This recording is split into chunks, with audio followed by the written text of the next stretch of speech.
Hello, everyone, and welcome to our live. I am Michelle O'Connor. Thank you for coming on.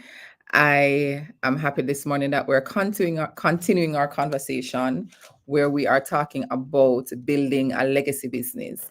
Now, one of the things that I've realized in having conversations with entrepreneurs and even for my personal path is that there are a lot of things that we don't know that we should know, and that can help us further in building the businesses that we want to live on beyond us and also to generate that wealth that we need. So we've been having interviews for the past few weeks, and today we have one person that everybody needs in their businesses, right? We all need to have a lawyer, the person who is going to advocate on our behalf, the person who is going to be helping us to go through understanding how we can use our own businesses to generate money.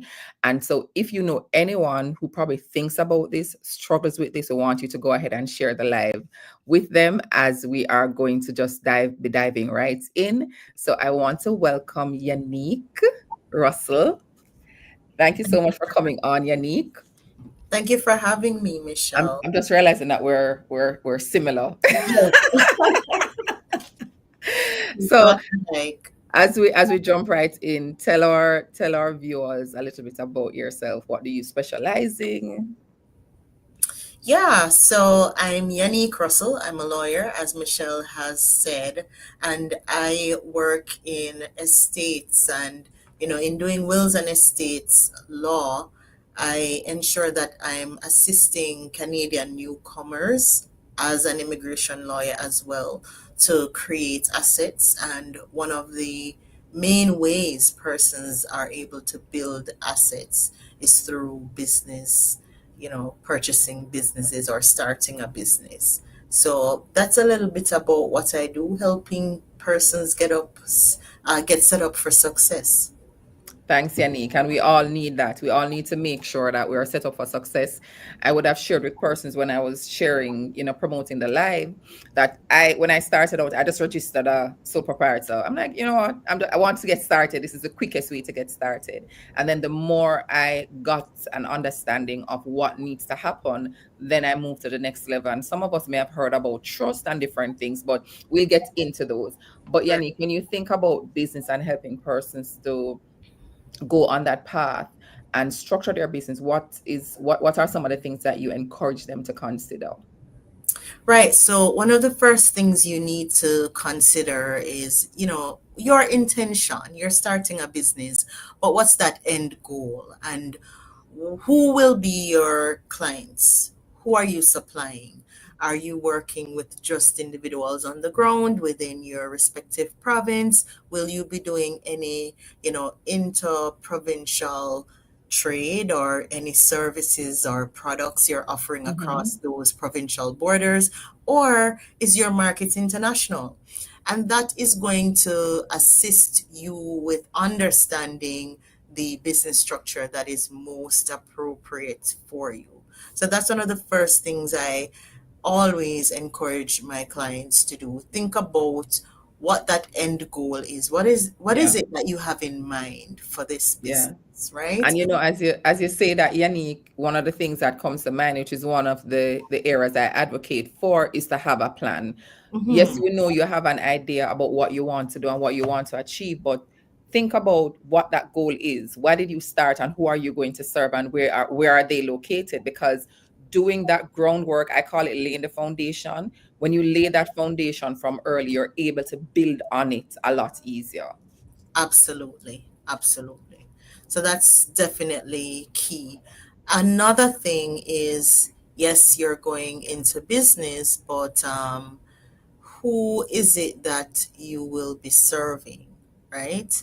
That is going to be critical as well when you consider the most appropriate business structure for you. Yeah. And just listening, I'm just like, guys, we've been talking about it. Have a plan. All these things are included in your plan. You make Yannick's work way easier. Oh, yes. Oh, yes. Because when you go to her, these are some of the questions that she's going to ask.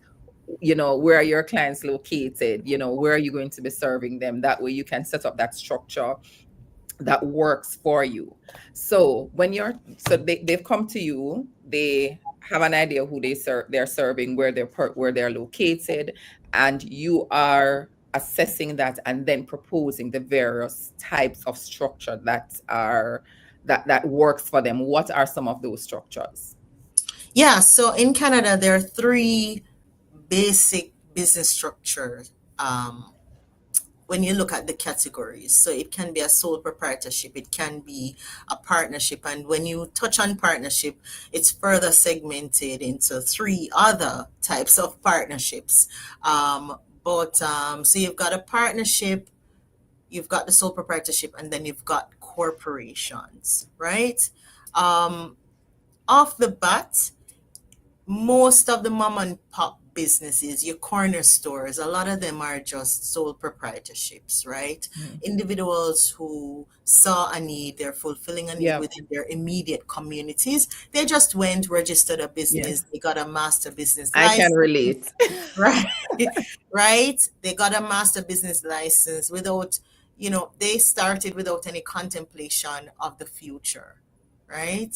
These are people with children, and if they had never considered, okay, when I'm winding up this business or when it's time for me to retire, do I want my children to step in? Yeah. So, those are the basic business structures. Partnerships, again, you've got your limited partnerships, your limited liability partnerships, your general partnerships, and also you've got joint ventures. You've got your franchises. All of that can really come under the umbrella of partnerships. You're Mhm. working with people. And then you have corporations, which are extremely attractive for several reasons, which I recommend, I'd say 90% of the time to I was my about to clients. say, I was about to Yeah, say, guys, Yannick face light up when she said corporations, so corps. get your pen and paper and lean forward. Absolutely, absolutely. Very attractive for several reasons, and we can dive into that if you want. We're looking at removing liability from you as an individual Yeah. business owner, right? We're looking at the taxation aspect of it, right? If your business qualifies as a small business, right?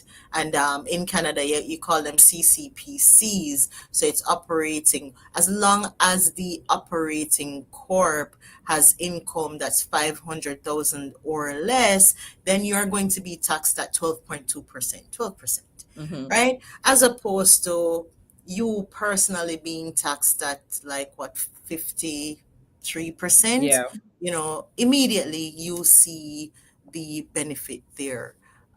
If you are operating and you're offering services that can really expose you to liability, you're living in a very litigious community. Well, country, Canada on a whole, has a very litigious nature. People are very quick to sue. And Hmm. what the corporation helps you with is to, because it's its own legal entity, Right. right? It removes liability from you. Not saying that you ought not to go and get your insurance, right? Hmm. To add A additional different layer. coverage. Right, Mhm. but yeah, absolutely. The corp is its own entity, and anyone who wants to pursue a legal claim would have to pursue it against the corporation itself, as opposed to the shareholder. Right. And I just want persons to know that sometimes we're not thinking about these things when you start your business. As you said, I have this idea, I really want to offer it. And especially in this internet space where you're communicating, sometimes you're making promises to people. Oh yeah. Anything can happen. You make promise that, oh, I'm offering this thing and it's going to generate this kind of result. The result doesn't come, they can sue you. Hmm. And as Yannick is sharing, based on how it is structured, you are now removing the liability from you, the individuals. I'm removing the liability from me, Michelle O'Connor, and I'm moving it to my business, Success Business Club. So therefore, think about those. And it's no judgment if that's not what you have, because we don't know. You just have an Right. idea, you're jumping up, you're going to serve your community. Know that you're serving. How else can you structure your business so you are protected and also for other reasons, you know. Longevity, the Yeah, longevity of it all, right? Because the right. corporation assists with succession. So the sole proprietorship ends when the sole proprietor dies, Yeah. but not the corporation. The corporation you can pass on to your generation, or you can sell it if that's the Hmm. plan.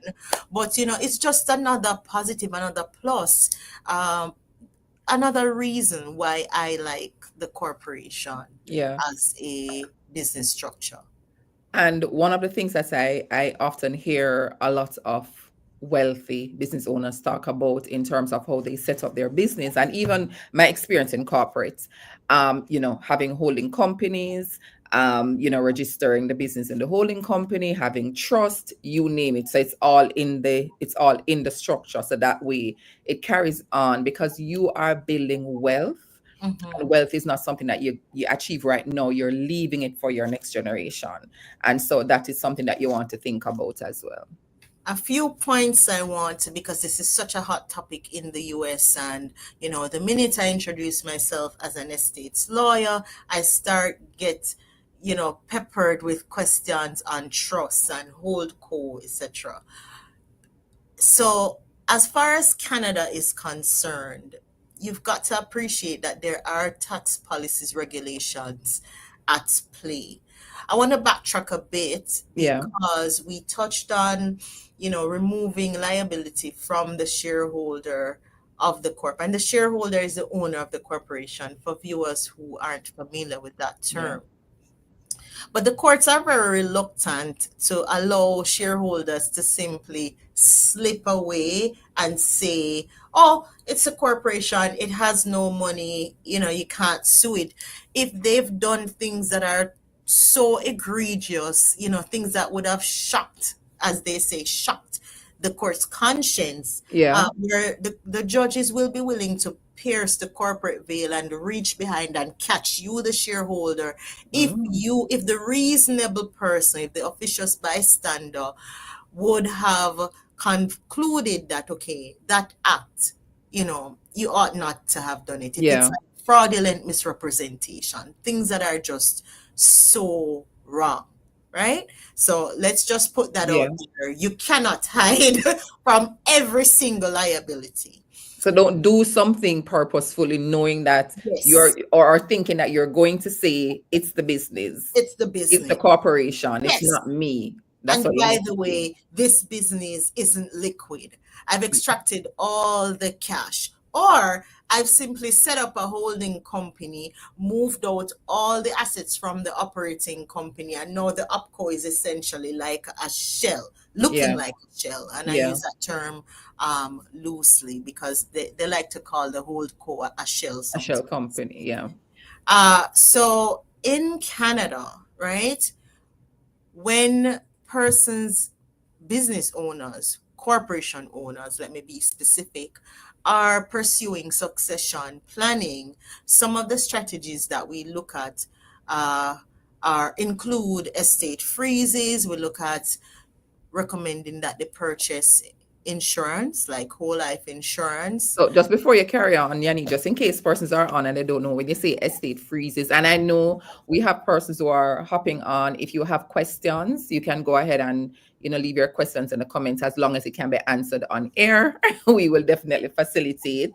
So go ahead and drop your question. So when you say estate freezes, Yanni, what do you mean?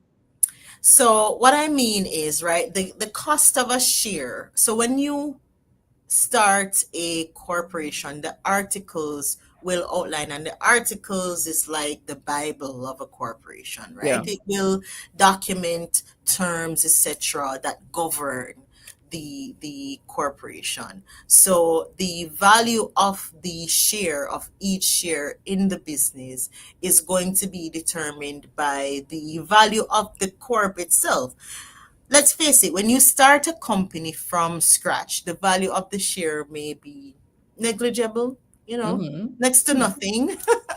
But as you continue with the business operations, you're running this business for 10, 20 years, it's now worth something. Yes. So persons who are anticipating moving out and having their dependents take over, what they can do is essentially freeze the cost of a share. We call that the Okay. estate freeze. So that dependent who is now taking on the corporation in the future, they're essentially purchasing the corp at the value of what it was When it in, was let's say, frozen. 2010, as Hmm. opposed to the value of each share in 2024. That reduces the amount of capital gains taxes that the dependent would be exposed to. Guys, I hope you're hearing that. Right?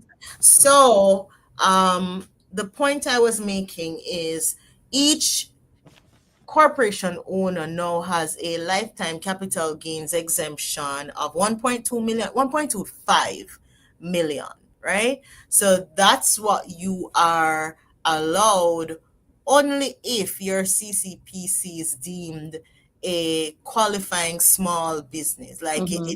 it's operating, you know, if you incorporate a holding company, that LCGE disappears, Yeah. right? So you, instead of, let's say your corp now is worth 1.5 million, instead of having to pay taxes on 250,000, if you had incorporated a holding corp, you have to pay that on the full 1.5. Oh, There's got no you. lifetime capital gains exemption. So you've got to be aware of these things. You don't just jump. As I said, it's a buzz. It's very hot in the US now. Set up a trust, set up a hold co. Yep. What are the pros and the cons? You Yeah. understand? Will it be worth it? Yeah, it's a thing because you see it so often, and persons talk about, all right, here's the holding company, here are my LLCs, do the trust, you know what it can do. But I think that you really need to get advice based on where you are, Yes. so you are aware. I mean, I know of companies, they're holding companies in a different country. A lot of persons do that for tax reasons. Yep. Another thing you want to be aware of is these companies have lawyers and they have accountants who are well aware, or they hire consultants who specializes in these things, so they're able to give them guidance. So you need to be careful when you're making those decisions, just because it's a buzzword. Yeah, and you touched on a very critical point, which I normally begin these talks with that caveat, the fact that this isn't legal advice, because your particular situation will have specific Yeah, facts that need to be assessed before you can get personalized legal advice. yeah, So you need to be speaking with a business lawyer if you are operating a business. yeah, Definitely. Like you should not be operating without one in your back pocket. yeah. And when we had our live, it feels like last week, but 2 weeks ago, when we spoke to Ralph, one of the things he spoke about in terms of how he has structured his business. Mhm. One of the things he said, he's like, look, I got a lawyer, cost a lot in the beginning, but guess what? When you are setting up your business for growth, and I said it before, just in case persons are coming on, when you lay that foundation and that foundation is set, you're able to grow with ease. You're Mhm. not thinking about, okay, what did I do wrong? You set it up once, and then you're able to go. And I know for some persons they're thinking, oh my God, cost. And that's another thing. I'm going to try and find someone that we can talk about in terms of the funding aspect, to help Mhm. entrepreneurs understand what is out there, and what are some of the things that you can consider. So when we even think about your experience, and I'm glad you stated it, guys, it's not legal advice because your situation is going to be unique. What, outside of not having a clear idea about who they're serving, what they're offering, and setting this up in a way that is unique to their business, what are some of the other mistakes that you think entrepreneurs make when they are starting out from the legal perspective? Great question, Michelle. What I've seen over and over is persons incorporating provincially when they have a market that's extra provincial or even international, right? You should be starting with a federal corporation if you have any anticipation of serving an international market. And that can cause you to spend twice. Okay? Mm-hmm. Because the Ontario, well, I'm saying Ontario because that's a province we're in, but your provincial corp allows you to operate within the province, right? But if you are going to now be looking at serving the US, serving UK, the Caribbean, then you really should have a federal corporation. Guys, Um, you got that. yeah. Yeah. Another thing is, and big mistake, operating without insurance. So remember now, you're operating now, but it's for profits and you have an end goal. And yes, you may see yourself as a small business, no, but you're in business to make money. And I keep telling my clients, do not have a mindset that limits you. Think that this Yeah. business will one day grow to be A big seven business. figure, eight figure business, Yeah. right? How are you going to wind that up? You have to ensure that you're purchasing insurance and purchasing it early enough so you can reap the most of it. So that insurance policy is there. And when I say purchasing the insurance, right? You're either making the beneficiary the corporation or you're making the beneficiary your executor. So the executor can receive the proceeds of that policy to be able to pay probate taxes and capital gains taxes. Right now, I have a file probate application, and you know, especially those of us who have professional corporations are talking the licensees, architects, engineers, doctors, Yeah. lawyers, right? Succession planning is so critical for the corporation.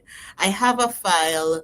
It is, it's a doctor, sudden death, and the son is unable to get a certificate of appointment of estate trustee simply because that huge CRA debt owing. And it's not a personal tax, it's a tax of the court, but the Yeah. shareholder is the deceased, Yeah. who is his dad, right? So if there were no plans, which there aren't any, Yeah. the judge will be very unwilling to issue that certificate because it's exposing the court to liability, Yeah. and they won't do that. And the thing to Yannick, when we don't want these things to happen, but I say to persons, it's the very same way you don't want anybody to break into your home, but you still don't sleep with it open. You don't leave your Right, doors open. So right. it's putting those things in place. So for persons who are joining, and if it sounds complicated for you, think about it the very same way if you own a home and you suddenly pass and you're leaving that as an estate, you're leaving it for someone, there's going to be transfer tax. Based on how it was set up, you're going to have fees to pay, and most times, a lot of cases, persons can't afford to pay those. They can't afford to pay the cost. But if you had an insurance policy that covered that, the minute something happens, the insurance policy pays out and you're not able to pay all the fees and transfer the cost to do the transfer, because there is a cost involved in acquiring any kind of asset. We don't Absolutely. think about it, but any asset that you have, if you're going to be moving it from one person to the next, there are costs that are involved. So it's the same thing for your business. Mhm. And I will preach from now until then about ensuring that you have that plan and think about your business as a big business and that it's going to grow. As Yannick said, you're going to have a succession plan. You know who is going to take over, because we never know. We all pray that we live forever and live until we are in control of transferring our assets. But if that doesn't happen, that is why we have a plan. Yes. And the two certainties in life are death and taxes. You cannot Yes. escape either of them.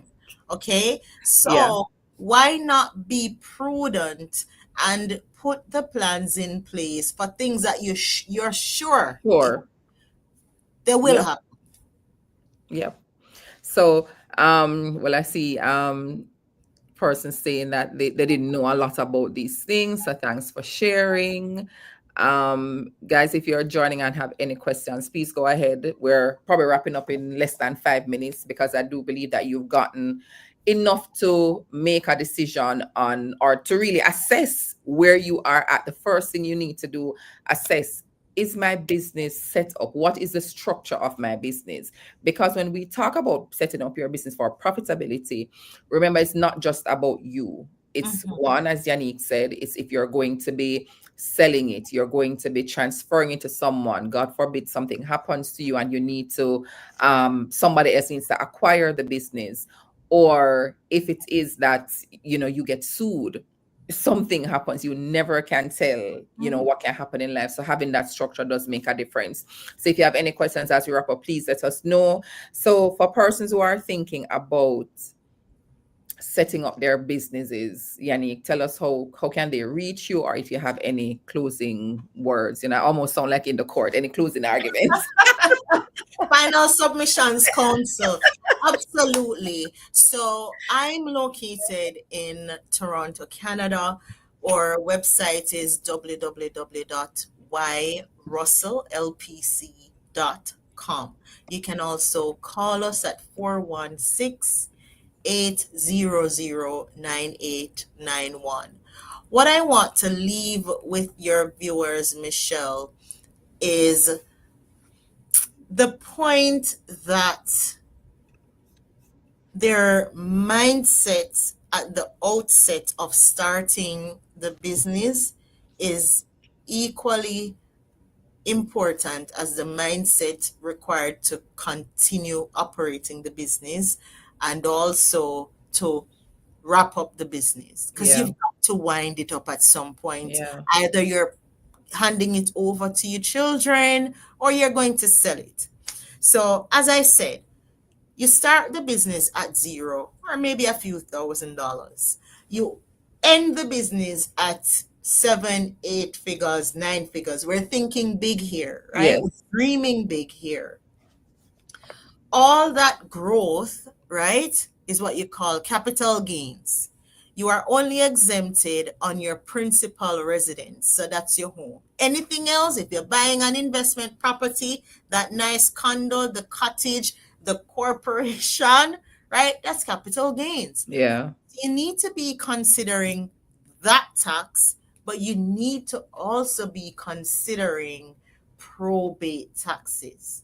And probate is it's an overall process where you are submitting an application to the court for an appointment to essentially carry out the wishes of the deceased, right? Now, we beg people to have wills, and normally individuals go ahead and set up their primary will. But do you know there is a secondary will for your corporation? Mm. Right? So if the assets of your corp and whatever proceeds you gain from operating a business, if that's not mentioned in your will, the primary will that you make, then your executor has no instructions, no clue as to what to do about the business. And I see it so often where people are left clueless. Oh my God, I've found this business account over at RBC. It has how many Mm-hmm. hundreds of thousands of dollars. Do I now add it to the the assets of the primary estate? So what does that mean, Michelle? It means if you had a house, if you owned some jewelry, the asset base is going to grow. Grow. Mm-hmm. More probate taxes you're paying to the court. And God forbid if you never had an insurance policy set up to cover that cost.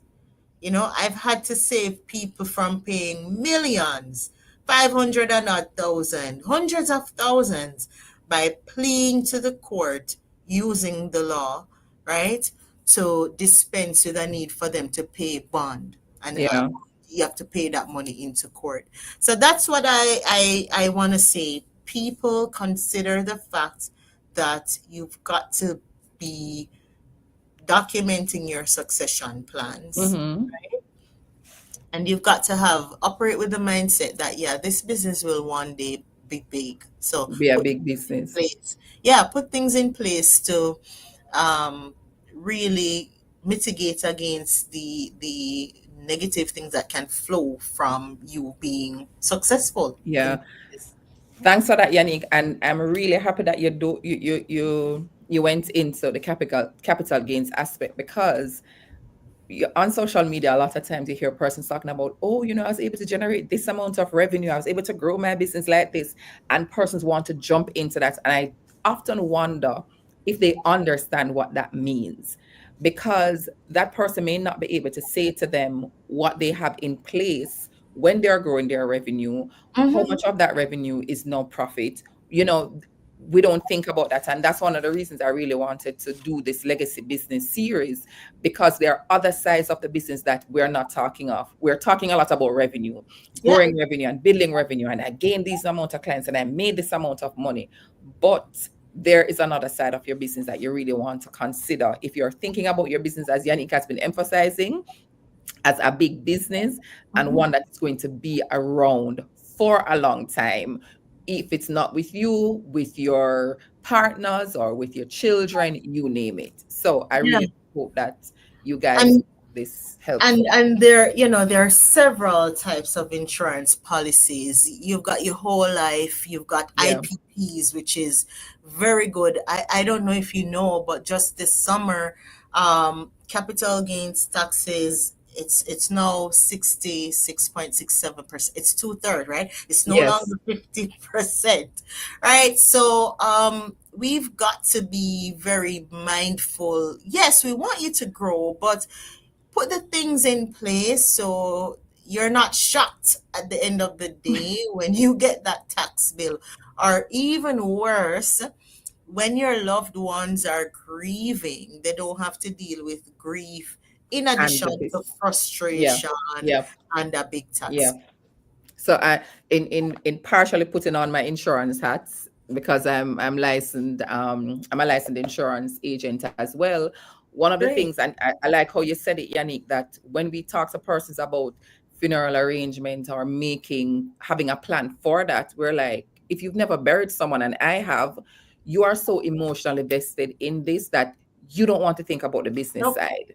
You really don't have the time to think about it. That is an additional stress. So put the plans in place now, so that, as we know, tax and death, because we are all not going to live forever, you have something in place to take care of that. So maybe we need to do something on on insurance Estate planning. alone and the Yeah. estate planning, Yeah. because I think it's important and critical for persons. We could go on, guys, but we want to thank you for coming on. And Yannick, thank you so much for sharing your knowledge and your expertise with us. Guys, I dropped her link in the chat. Reach out and book a consultation so you can know what you do not know. There are persons who specialize in this particular area. That is their skill. We're not lawyers, we're not accountants. You need those professions within your business. And if you're even a small business, you may not be able to hire somebody in-house. Yannick is available to support you. So Thank thank you, you so much. Michelle. This was a really good conversation. And if you're watching the replay, still go ahead. We go through and look at questions. We're alerted when those questions come in, so we can always, provide a response. And you can reach out to Yannick where needed. Thank you so much, Yannick. Thanks for having me. It has Oh, sorry. no problem. I click too fast. Thank you guys for joining us. And if there are any topics coming from the live that we have that you want us to talk about, you want us to discuss, go ahead and send us a message, Success Business Club, or you're joining from the various platforms, so you can go ahead and send us a message. And we hope that your business will become even better and more profitable. Have a wonderful, wonderful week.